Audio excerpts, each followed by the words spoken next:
Ok, vamos a iniciar. Bueno, antes de nada, pues espero que estén muy bien, que hayan descansado en estas vacaciones, o lo que más o menos son estas vacaciones de hace 2 semanas.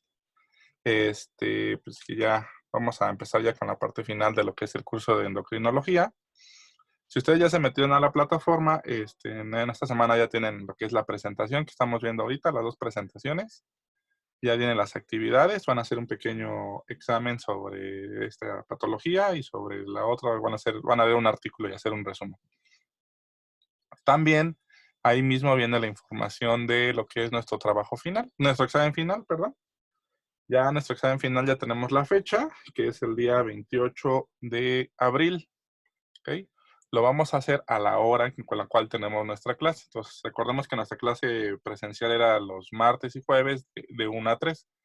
Entonces, nuestro examen va a ser el día 28 a la 1 de la tarde. Van a contar con las 2 horas para hacer su examen. Van a ser 30 preguntas. Entonces, ¿de dónde viene? Normalmente desde lo que es el bimestral para acá. Abarcamos toda la parte, aunque hay unas pequeñas preguntas de la primera parte. ¿Hasta qué tema viene? Viene generalmente a lo que es andropausia, cáncer de testículo, ¿no? Bueno, cáncer de próstata, perdón. Ahí viene. Entonces ahí es donde termina el examen. Ya prácticamente lo que vemos esta semana y ahí termina. La siguiente es nuestro repaso, ya para que estén listas para su examen final. ¿Ok? Este viernes, recuerden, tienen que enviar su cartel. Ya también está activa ahí la carpeta para que puedan subir el cartel. Recuerden que es en equipo, entonces con que lo suba un integrante del equipo en automático ya pues, es la calificación para todos. ¿Ok? ¿Cómo lo van a enviar? En PDF, lo hacen en PowerPoint o en otro programa, pero lo envían en PDF y ya tienen hasta el viernes antes de las 8 de la noche para enviarlos. Si ya lo van teniendo de una vez, empiezan a subir, lo suben directamente desde la sección de grupos, ahí de su plataforma, ahí les viene la actividad que tienen que subir por semana, ¿no? Y ya con eso tienen, ¿no? Entonces, pues vamos a empezar con lo que es el tema de hoy, que es el síndrome de ovario poliquístico, que es para terminar todo lo que son las patologías de las gónadas femeninas. Ya lo que fue la semana pasada, antes de vacaciones en plataforma, vimos lo que era las gónadas masculinas, las femeninas, las hormonas que producen, igual de las masculinas, las hormonas que producen. También vimos la pubertad, cómo se da el desarrollo de los cambios. Ahí venía. Las alteraciones menstruales que pueden venir. Y generalmente, pues ya empezamos a ver un poquito de patologías, que esa es una de las principales, el síndrome de ovario poliquístico. ¿Qué consiste? El síndrome de ovario poliquístico, como lo dicen, es una alteración reproductiva debido a los cambios fisiopatológicos que ocurren en las hormonas femeninas, generalmente.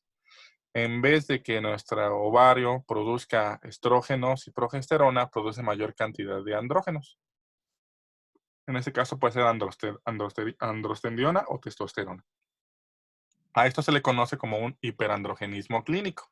O sea que hay un aumento en la cantidad de andrógenos masculinos, ¿no? Ya sea de forma fisiológica o de forma química.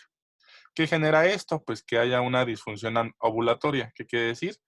Que el óvulo no puede producir suficiente cantidad de óvulos. El ovario no puede producir óvulos, entonces esos no se pueden liberar. Y entonces, al no poderse liberar, altera pues, los cambios tanto en la presentación de la menstruación o para personas que no se pueden embarazar. Y excluyendo otros trastornos que están relacionados, generando ovarios poliquísticos, o sea que el ovario se pone con muchos quistes, así se le conoce. ¿Ok? En el 2003 en Rotterdam se hizo un consenso para diagnosticar ovario poliquístico, en el cual se definió como un síndrome de disfunción ovárica, siendo sus principales características el hiperandrogenismo, lo que les había explicado, que es el aumento de la testosterona o de hidrotestosterona, que es la que produce el hombre, y ovarios poliquísticos morfológicamente. Sus manifestaciones clínicas que van a incluir irregularidades menstruales, generalmente, puede ser de amenorrea, recordemos que la amenorrea es la ausencia de menstruación, o oligomenorrea, que son menstruaciones que tardan en presentarse más de 3 meses. Uh-huh. Signos de hiperandrogenismo, que puede ser acné o hirsutismo, que vamos a ver qué es esto, y obesidad. Finalmente, una obesidad mórbida o periférica, presentando un aumento de la comorbilidad como obesidad y diabetes mellitus 2. Generalmente afecta del 3 al 7% de todas las mujeres en edad reproductiva generalmente encontrándose en el 60-80% en mujeres con hiperandrogenismo. Y en México más o menos tenemos una prevalencia de un 6%, o sea que aproximadamente cada 6 de cada 100 mujeres van a tener este tipo de patologías. Entonces, del 3 al 10% de todas las mujeres de edad reproductiva vamos a tener el síndrome de ovario poliquístico y vamos a tener 3 principales síntomas. Síntomas clínicos, síntomas endocrinos y síntomas metabólicos. ¿Cuáles son las manifestaciones clínicas? Las podemos dividir en varias partes. Las primeras son las reproductivas. ¿Qué vamos a encontrar? Oligoanovulación. ¿Qué quiere decir? Lo que les explicaba hace rato. A la hora que se inflama el ovario por el exceso de hormonas androgénicas, por testosterona o androtestosterona, va a tardar el ovario en producir óvulos, generando que estos o no salgan, que es la anovulación, o sea, no ovulan, o tardan bastante en ovular, que pueden tardar de 3, 4, 5 meses, generalmente. Estos procesos oligonovulatorios van a presentar lo que se conoce como alteración de flujos rojos o de la alteración de la presencia de la menstruación. Desde lo que les comentaba hace rato, amenorrea, que son una mujer que no ha menstruado, a lo mejor llega a 15, 16, 17, 18 años y sigue sin menstruar, o oligomenorrea, que menstrua ahorita y tarda 3 meses en volver a menstruar, y con proyomenorrea. ¿Qué es proyomenorrea? Que viene en la presentación pasada, que es que el ciclo menstrual dura a lo mejor un día o dura 2 días, o hipermenorrea, que dura más de 7 a 10 días, ¿no? Más o menos. Entonces es el problema que vamos a encontrar. Y pues como no está ovulando, ¿qué vamos a encontrar? Infertilidad. Aquí observamos, entonces las mujeres generalmente vamos a ver que va a tener una obesidad con una cara de luna, vamos a empezar la presencia de acné y la presencia de hirsutismo. ¿Qué es el hirsutismo? Es el crecimiento del vello corporal donde normalmente salen en los hombres y se presentan las mujeres. ¿Dónde entonces va a ser esta zona? Va a ser la barba y la presencia de bigote. Entonces, generalmente las mujeres que vamos a ver que tienen este tipo de patologías. Y entonces, esos son síntomas de hiperandrogenismo, que es el hirsutismo, lo que les decía, que es el crecimiento del vello en lo que es la barba o lo que es el bigote en mujeres. Acné, realmente por el aumento de la testosterona. Recordemos que los estrógenos ayudan a limpiar la piel y por eso pues hay menos cantidad de acné. Y la alopecia, que generalmente es la caída de pelo, ¿no? O se va cayendo y ya no va creciendo este pelo, ¿no? Y otro síntoma bien importante, la obesidad, ¿no? Eso es lo que encontramos. ¿Cómo se va produciendo? Entonces, el hipotálamo disminuye, aumenta la frecuencia del pulsátil de la hormona luteinizante. Esto llega a la hipófisis. La hipófisis aumenta la concentración de LH y disminuye la concentración de FH. ¿Qué va a generar? En el ovario, generalmente las células de la teca no van a llevar a cabo la respuesta ovárica normal, fallando el crecimiento folicular. Al fallar este crecimiento folicular, genera infertilidad. ¿Qué más va a pasar? Entonces, al verse afectada la folícula estimulante, va a hacer que aumenten las secreciones parácrinas de los ovarios, generando que las glándulas suprarrenales aumenten la producción de andrógenos. A la hora que disminuye las células de la teca, aumentan los andrógenos. Entonces, aumentan los andrógenos, ¿qué va a pasar? Va a producir hirsutismo, ¿no? Entonces, el hirsutismo nos va generalmente a producir esta parte. ¿Qué va a pasar después? Vamos a encontrar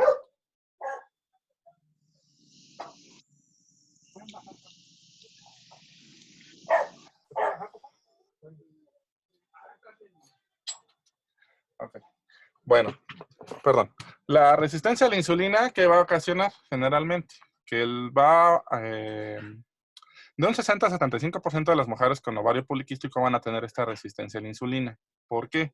A la hora que aumentan los andrógenos, que es la testosterona, hace que haya una mayor resistencia del tejido adiposo y muscular a lo que es la insulina, generalmente por una fosforilación en los residuos de serina, y esto se agrava pues, más por la obesidad central. Entonces la obesidad, pues más el aumento de la testosterona va a generar que las mujeres tengan resistencia a la insulina, como lo observamos aquí. Entonces, generalmente la hormona luteinizante hace que del colesterol se produzca la testosterona en situaciones normales. La androstendiona, que se acuerdan de que les dejé de tarea de cómo se transformaba del colesterol a las hormonas sexuales, de la androstendiona, generalmente a través de la 5-alfa reductasa se produce la 5-alfa androstendiona y de esta se transforma en estrógeno. ¿Qué pasa? Al tener alteraciones de las células tecal, esta enzima se va a disminuir. No hay una fosforilación de esta enzima y por tanto, pues no se produce estrógeno. Al no haber estrógeno, ¿qué va a pasar? Pues aumenta la cantidad de androstendiona, esa aumenta testosterona y generalmente pues no se transforma en estradiol. Entonces, gracias a esto, pues no tenemos ni progesterona ni tenemos estradiol, lo que hace que aumente la cantidad de testosterona. Ujú. Entonces vamos a tener lo que es el síndrome metabólico como una manifestación metabólica primaria. ¿Qué vamos a tener? Obesidad central, generalmente arriba de 88 centímetros. Triglicéridos, arriba de 150 miligramos por decilitro. Colesterol de alta densidad, abajo de 50 miligramos por decilitro. Presión arterial, arriba o igual de 130/85. La glucemia en ayunas, generalmente vamos a encontrarla en 110, 126. Sin tener diabetes, pero sí una resistencia a la insulina. Y después de una carga de 2 horas de la glucosa, a unas concentraciones de 140 a 199 miligramos por decilitro. Vamos a encontrar en esta parte. Ajá. Entonces, generalmente, pues vamos a encontrar afectados varios tipos de fenotipos, pero generalmente se asocia a una alteración cromosómica PCOS o HA, que está generalmente en el cromosoma X, donde lo vamos a tener. Que aquí, como vemos, pues va a haber resistencia a la insulina y alteración de la glucosa, generalmente. Entonces, la carga familiar, según el artículo que se hizo en el New England de endocrinología, pues sí tiene casi una carga de un 52% para la presentación de la enfermedad. O sea, entonces, es muy frecuente que si tenemos mamá o hermanos o tíos con síndrome de ovario poliquístico, es muy probable que nosotros lo encontremos. Entonces, generalmente, pues, esta hiperinsulinemia va a hacer que disminuya el transporte de glucosa y pues, esto altera la receptor de insulina, generando la resistencia a la insulina. Y esto generalmente va a ser afectada por la cantidad de aumento de testosterona y de las células adrenales, generando mayor cantidad de andrógenos. Eso es lo que va a generar. Entonces dijimos que los factores de riesgo es obesidad, historia familiar de diabetes mellitus y las genes PCOS que nos van a generar que produzcamos esa hiperinsulinemia y resistencia a la insulina. También vamos a tener factores reproductivos y metabólicos que se van a verse afectados, ¿no? Como generalmente en la adolescencia, que es cuando más vamos a observar este tipo de patologías. Vamos a ver irregularidades menstruales, el hirsutismo, acné, infertilidad, cáncer endometrial, alteraciones del embarazo o para complicaciones para no poderse embarazar. Factores metabólicos, pues la obesidad, la intolerancia a la insulina, o de la glucosa, resistencia a la insulina, dislipidemia y diabetes mellitus tipo 2. Y otros que vamos a encontrar puede ser la apnea del sueño, en las cuales generalmente pueden dejar de respirar durante el sueño, hígado graso y hasta problemas de depresión. ¿No? Generalmente son los factores reproductivos que vamos a encontrar en la adolescencia, que es donde más se observa esta patología. Aunque también podemos encontrarlos antes en la etapa infantil, que es poco frecuente, o en la etapa posmenopáusica. Generalmente, ¿qué complicaciones podemos encontrar? Las complicaciones que podemos encontrar del síndrome de ovario poliquístico va a ser pues, la obesidad, esta resistencia a la insulina que va a generar diabetes mellitus tipo 2, dislipidemia por las alteraciones de los ácidos grasos y enfermedades cardiovasculares. Se asocian generalmente a infartos o anginas de pecho, ¿no? Como lo observamos. Entonces, la principal complicación que tenemos es la diabetes mellitus, aproximadamente de 3 a 7 veces las mujeres con ovario poliquístico van a tener problemas de diabetes. Dislipidemias, alteraciones funcionales endoteliales e hipertensión por el riesgo cardiovascular que pueden generar un infarto. Y riesgo de hiperplasia endometrial. ¿Qué decir esto de hiperplasia? Que va a crecer el tamaño del endometrio. ¿Cuáles son los criterios diagnósticos que habíamos visto? Pues estos son válidos para las mujeres en edad fértil, generalmente después de los 14 años, y que tengan un síndrome de hiperandrogénico, ¿no? O sea, el hirsutismo, la obesidad, el acné, ese componente. Entonces hay tres tipos de criterios, los NIH, que fueron en el 90, de Rotterdam en el 2003 y la Sociedad de Exceso de Andrógenos en el 2005. La más usada, la categoría más usada es la de Rotterdam, del 2003, que va a incluir estos 4 componentes. Número 1, que hay una disfunción ovulatoria, o sea, que detectemos que pues no está ovulando, hay una oligovulación o una anovulación con la presencia de alteraciones menstruales, ¿no? El oligomenorrea o amenorrea. Hiperandrogenismo, tanto clínico o bioquímico, que podemos verlo por el hirsutismo, la alopecia, el acné, que está claramente distribuido. Y el fenotipo ecográfico de los ovarios poliquísticos. Una vez que se hacen ultrasonido y observamos que hay ovarios poliquísticos y observamos esto, pues generalmente es un criterio diagnóstico. Y excluyendo otras causas, tanto biológicas como reproductivas. Entonces aquí lo vamos a encontrar. Entonces en estos problemas, pues vamos a encontrar que los ciclos estén o muy aumentados, o disminuidos, o de forma normal, con algunas alteraciones del ultrasonido ovulatorio, o las concentraciones de andrógenos, concentraciones de insulina y los riesgos que vamos teniendo, ¿no? Realmente, el riesgo más crónico de la síndrome de ovario poliquístico, pues va a ser siempre esas alteraciones metabólicas, ¿no? Entonces siempre va a variar mucho del grupo etario el que va a estarse afectado, siempre teniendo un compromiso tanto reproductivo como metabólico. Es una patología que es prevalente en esta época, ya lo vimos que es del 6 al 7%, y el manejo debe ser multidisciplinario, tanto el manejo médico para la parte ovulatoria, el manejo nutricional para la parte de la obesidad y la resistencia a la insulina, que es muy importante aquí, como tenemos que ver, como el manejo psicológico también, que debemos de ver, ¿no? Y ya pues generalmente es lo que incluye el síndrome de ovario poliquístico. No sé si tengan una pregunta de esta presentación. Los escucho, los oigo. ¿Dudas, preguntas?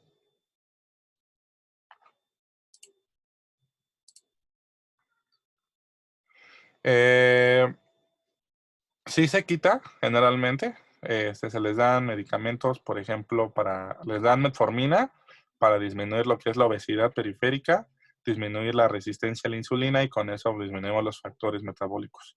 También se les dan hormonas, generalmente, digamos lo que es estriol o estradiol, para aumentar la ovulación y con eso pues disminuir las alteraciones, pero sí se quita. Tiene una vida reproductiva normal. Si disminuimos todos los factores, agregamos ejercicio, aquí me hicieron una pregunta si hay probabilidad de tener diabetes mellitus en el futuro. Siempre existe la probabilidad por la resistencia que existió de la insulina, pero al disminuir la obesidad, disminuimos la resistencia a la insulina y aumentamos el ejercicio, entonces es muy difícil que nos dé el riesgo. También va a depender mucho de la dieta que esté teniendo nuestra paciente.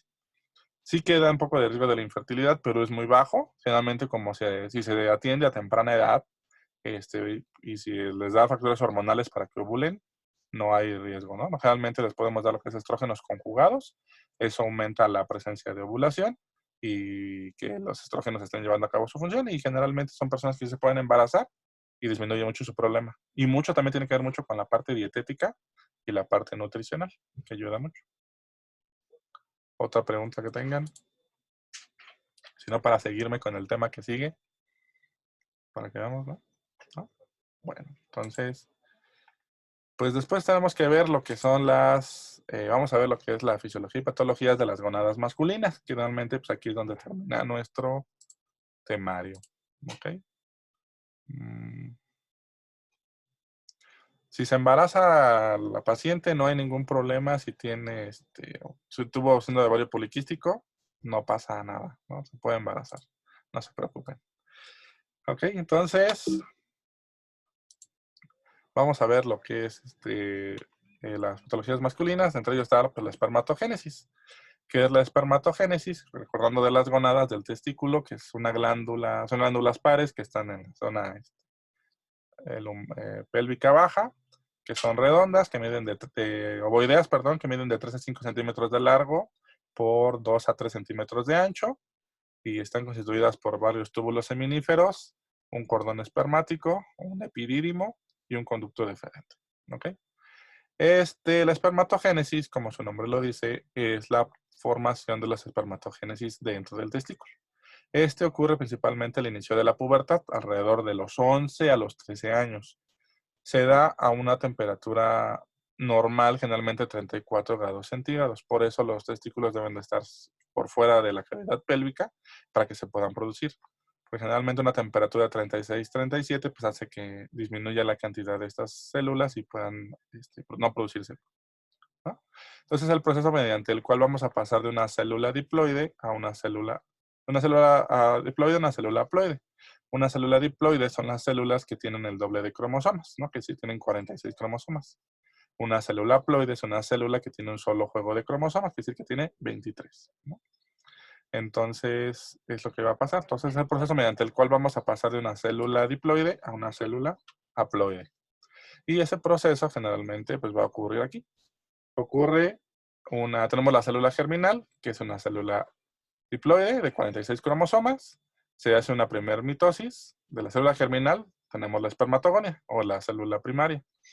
Igual, aquí otra vez una mitosis tenemos la misma cantidad de células y es una célula haploide. Luego se lleva a cabo la primera diferenciación, en el cual se van a llevar a cabo los espermatocitos primarios. Siguen siendo células haploides.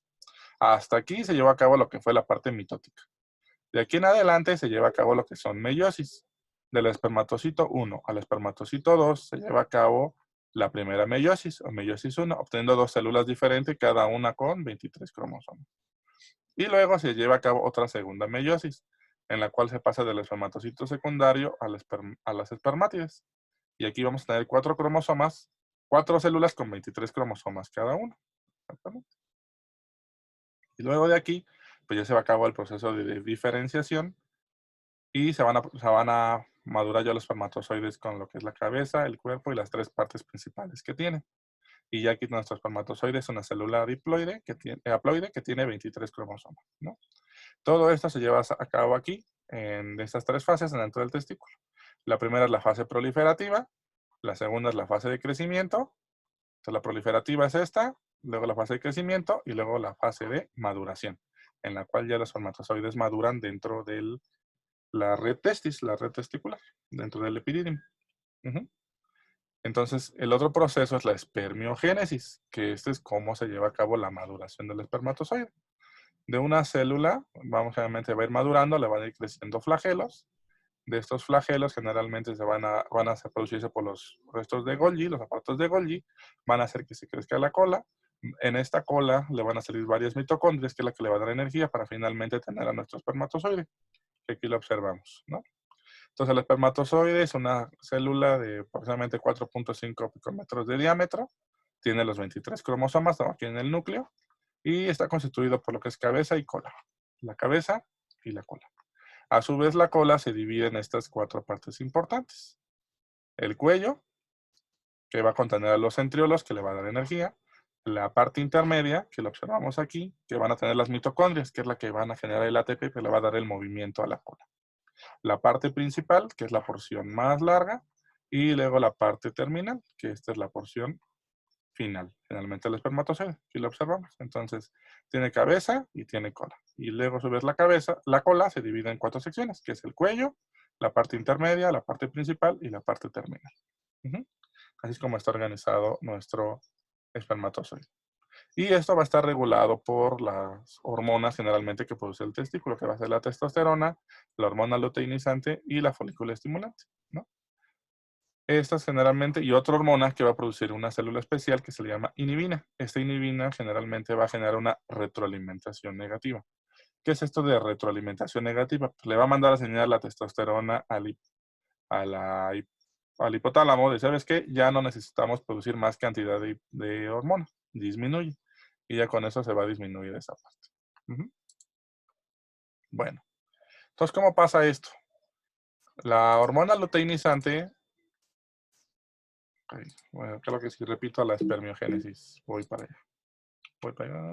Ok.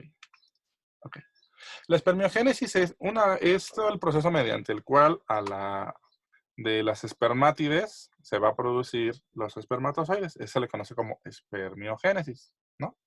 Vamos a decir que de aquí para acá es la espermatogénesis. Y ya cuando se diferencian y se maduran, se le conocen como espermiogénesis, ¿no? De una célula normal, tiene su núcleo, sus mitocondrias. ¿Qué va a pasar después? Los centriolos van a empezarse a diferenciar y a viajar por todo lo que es la membrana celular. Y en la parte central van a quedar las mitocondrias y el núcleo, ¿no?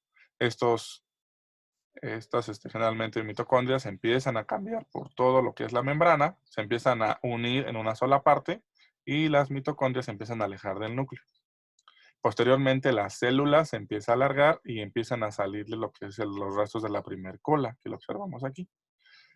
Estas mitocondrias van a viajar hacia donde se está formando la cola, como lo observamos aquí, y esta empieza a crecer.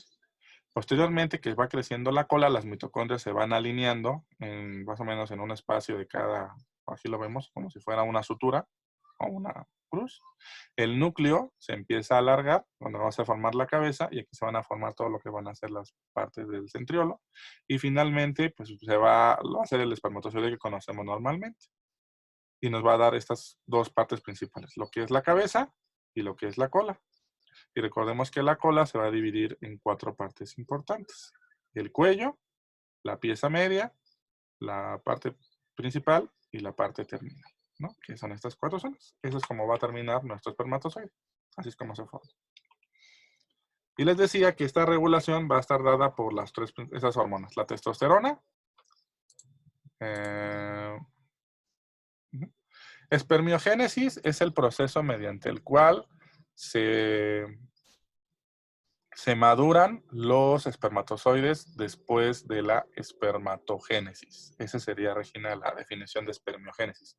El proceso de maduración de los espermatozoides después de la espermatogénesis. Esa sería esa parte. Uh-huh. Y la regulación generalmente va a estar dada por lo que es la testosterona, la folículo estimulante, la luteinizante y la inhibina. ¿Okay? Entonces, la hormona luteinizante, que recordemos que es la hormona que se produce en la adenohipófisis, esta va a estimular a las células de Leydig. Estas células de Leydig las vamos a tener generalmente aquí en el testículo, a la parte lateral del testículo. Son estas moraditas que observamos aquí. ¿Qué van a hacer? Lo que hacen estas células de Leydig, apréndanselo bien, pregunta de examen, es producir testosterona. ¿En dónde? En los testículos. Entonces, estas células de Sertoli que observamos aquí, son estas moradas, de Leydig generalmente, las células de Leydig, estas que están aquí en la periferia del túbulo seminífero, estas de acá al lado, estas son las responsables de producir la testosterona. Entonces, cuando aumenta la producción de testosterona, ¿qué va a hacer? Va a generar que las hormonas hipotalámicas, tanto la folículo estimulante y la luteinizante, manden una señal positiva para que se lleguen a producir lo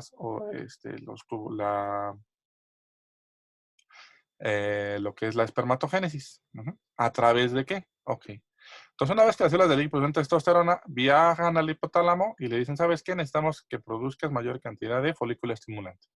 Llega la folículo estimulante y llega a estas células de aquí, que son las células de Sertoli. Las células de Sertoli generalmente lo que nos van a ayudar va a ser para que se empiecen a formar los espermatozoides o la espermatogénesis. ¿Okay?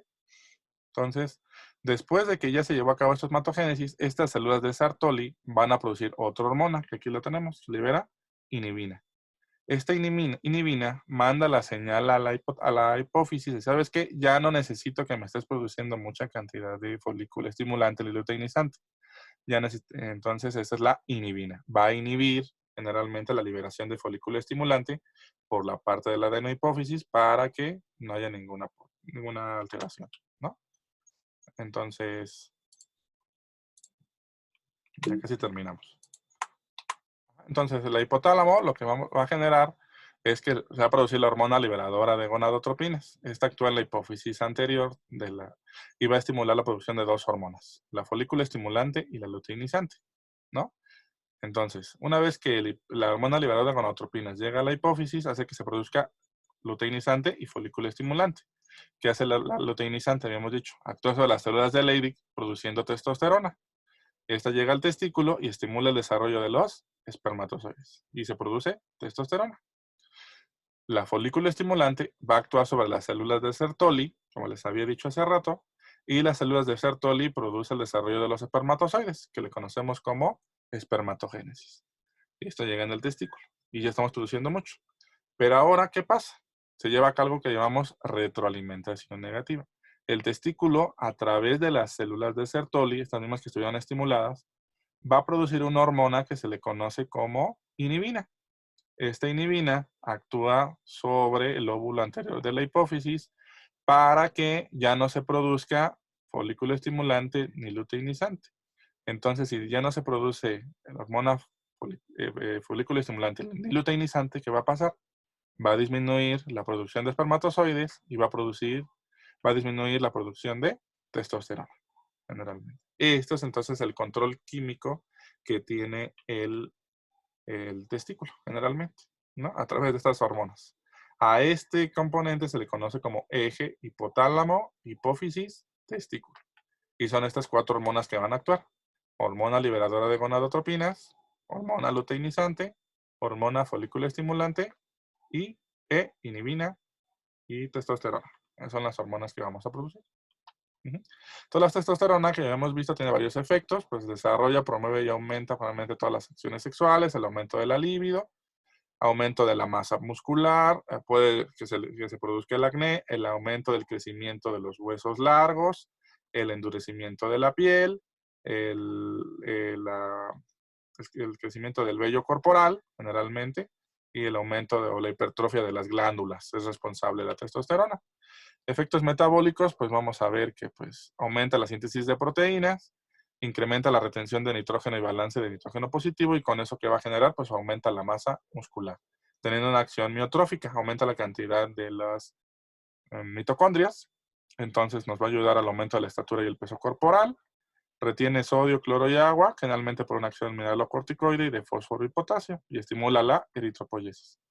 Entonces, como efectos principales, pues vemos que engruesa la voz, generalmente la pubertad, porque engruesa, habíamos dicho, los músculos, aumenta la masa muscular, disminuye la grasa, generalmente tiene una acción lipofílica, desarrolla los órganos sexuales, aumenta la densidad y el crecimiento de los huesos. Por eso los hombres son más altos que las mujeres, generalmente, por la testosterona.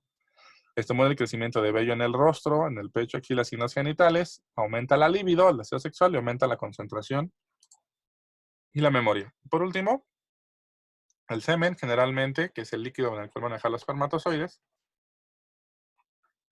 generalmente el 95% del semen está constituido por un líquido seminal y solamente el 5% restante vamos a tener espermatozoides. Aproximadamente por eyaculación se van a sacar de 2 a 6 mililitros de semen, y en él van a estar contenidos de 200 a 300 millones de espermatozoides, ¿no? Y el semen generalmente va a estar compuesto por glucosa, proteínas, fósforo, aminoácidos, vitamina C, colesterol, zinc y potasio. Generalmente aquí lo vamos a observar. Y si tienen razón, que generalmente el semen sabe mucho, pues, a lo que se consume, ¿no? ¿Cuánto tiempo tarda el proceso? Aproximadamente el proceso de la espermatogénesis, Nancy, dura en promedio 72 horas y pueden llegar a vivir dentro de los testículos hasta 48 horas más. En promedio, 48 a 72 horas, estamos hablando de 3 días. Una vez fuera de lo que son de los testículos, los espermatozoides viven 72 horas. Por eso se dan cuenta, la pastilla de emergencia dura hasta dura 3 días, ¿no? Generalmente se les da por 3 días porque es el tiempo que llega a vivir el espermatozoide fuera de lo que es la cavidad testicular, en esa parte. Y ya, es lo que tiene, ¿no? Entonces, en función del semen, generalmente, pues va a ser la conducción de los espermatozoides hacia la uretra para que pueda hacer, para que se pueda llevar a cabo la fecundación. ¿Ok, chicos? Entonces, después, esto ya se lo voy a dejar que ustedes lo vean, que ustedes van a ver lo que van a hacer la hiperplasia benigna de próstata, y viene cáncer de próstata, que viene después aquí, que viene en su presentación, ustedes ya la tienen encimada, y en base a esto pues puedan llevar a cabo lo demás. Pero sí quería que viéramos esto para que la patología no fuera tan difícil y les sirviera más. Como se están produciendo cada 72 horas los espermatozoides, no es así que, por ejemplo, los 72 horas de hoy se van a ver dentro de 3 días y los de 72 horas de hoy se producen cada tercer día. ¿Qué va a pasar? Sí va a disminuir la cantidad de espermatozoides, pero tampoco va a ser una gran cantidad. De hecho, si se dan cuenta, un hombre que puede tener 3 o 4 relaciones sexuales en un día, disminuye la cantidad de semen, más los espermatozoides pueden continuar activos. O a lo mejor de los 5 a 7 mililitros que puede producir el espermatozoide, por ejemplo, teniendo un descanso de 3 días, va a producir de 1 a 2. Y de esos 300 millones que puede contener de espermatozoides, puede tener de 100 a 50 millones, ¿no? ¿Qué va a pasar esto? Pues a la hora que disminuye la cantidad, pues obvio, disminuye la cantidad de probabilidades de embarazo si son muy frecuentes. Entonces, pero de ahí en fuera, pero aún así hay espermatozoides y puede haber embarazos, ¿no? En esa parte. Entonces es eso. ¿Ok? Entonces, no hay de qué. Entonces, chicos, dudas, preguntas que tengan, ya avanzaron en su cartel, no supongo que ya lo han de tener. Entonces ya lo van a poder subir en estos días ya para poderlo revisar. De una vez, si tienen dudas, les recuerdo que la evaluación queda igual. Su bimestral quedó del 30%, el final quedó del 40%, las tareas y participaciones del 10%, el cartel que van a hacer el 10%, y las prácticas, que si llegamos a completarlas todas, igual vale su 10%. Entonces ya con eso tienen su 100. Claro, si tienen tienen el cartel para que se los revise, con mucho gusto los puedo revisar, y antes de que me lo envíen, pueden enviármelo por correo, se los checo, y si les digo que está bien, pues ya lo pueden subir para que no haya problema. Entonces sí pueden hacerlo. Preguntas, dudas que tengan, chicos, chicas.